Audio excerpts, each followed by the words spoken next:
This is how I closed 2 apartment buildings for $5,500. I bought these 2 deals for less than you can literally buy 1 home. And what I have here is 2 18-plex apartment units that were both built in '93.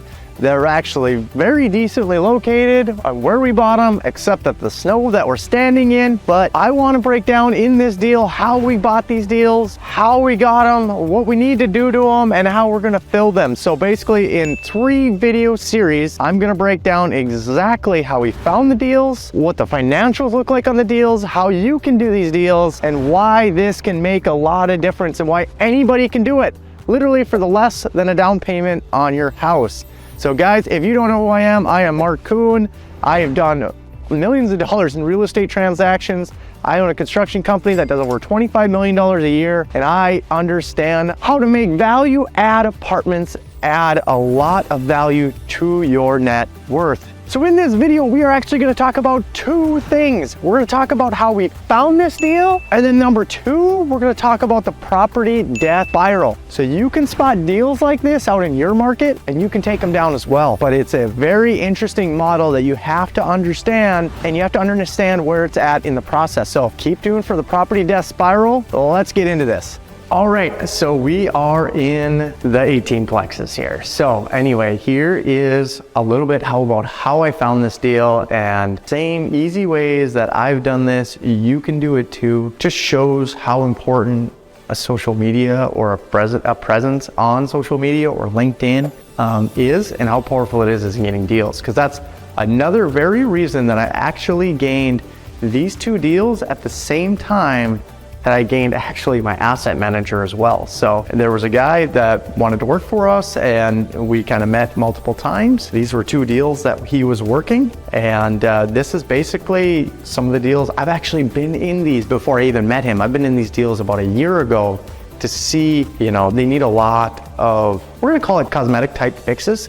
It's called poor tenants and lack of care. So we're gonna go through the property death spiral. What I wanna show you first, how this deal looks. This thing is treacherous, and there's good parts about it and there's bad parts. And from a construction oriented guy, I wanna show you when you buy property that has gone through the property death spiral, kind of what some things look like. So guys, this is what very poor tenants can do to your building. And you know, you can see rooms like this. It's like, what is all this? And it's like, how does somebody live in this? Well, when you have a really cheap building, or when you just fix everything with Band-Aids, you're not doing the proper tenant checks, these are the tenants you're gonna get in property buildings. And when you start cutting expenses and not fixing repairs that you should be, again, this is what you're gonna get for tenants. We found this deal through social media, using my presence on there, it's so important to build a brand. And if you don't follow me on LinkedIn,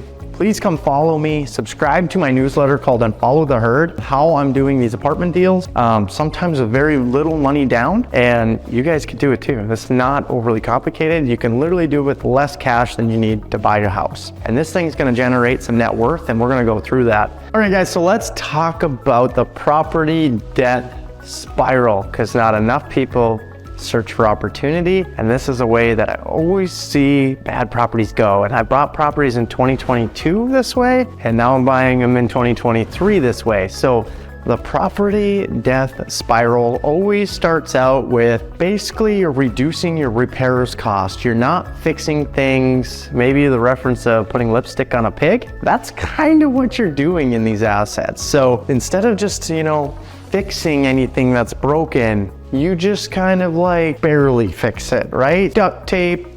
You could see lots of ways that people fix things, or they just don't fix them at all. And what happens is that works out great for the landlord or the owner of the building, because you make a little more cash on it, right?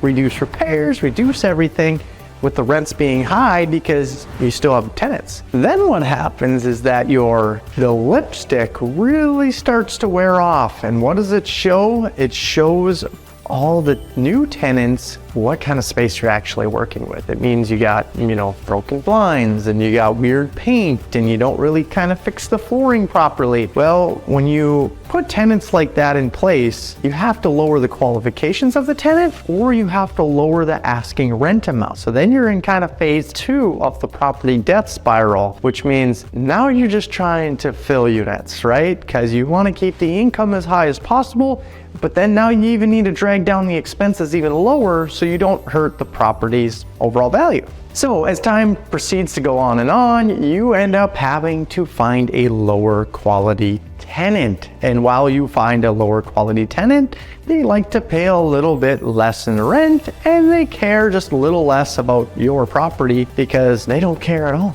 Like they're just an unqualified tenant. But you're willing to bring them in because they are willing to pay rent, at least for the first couple months. And which actually leads to you bringing in bad tenants, which leads into basically the tenants not paying anymore. That's kind of the third phase of this. So now, not only do you got bad tenants all in place that were paying rent, now they're not paying rent. And guess what those bad tenants love?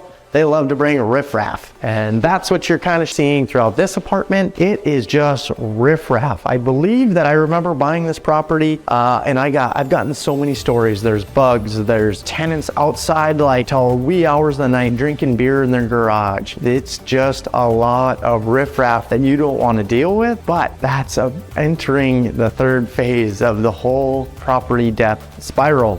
So then what happens? Well, as these tenants begin to not pay, you begin the expensive part of evicting tenants. And then guess what? Now you cannot make your payment or debt coverage ratio on the property, which means your expenses have exceeded your income because you're trying to fix these units and fill them with tenants. The new tenants are like, wow, this place is trash. It's got drunk tenants outside at night. I don't want to live here. And you do not have enough money to repair the properties that you own now. So it's like, I call that the fourth and final phase of basically this is where I step in.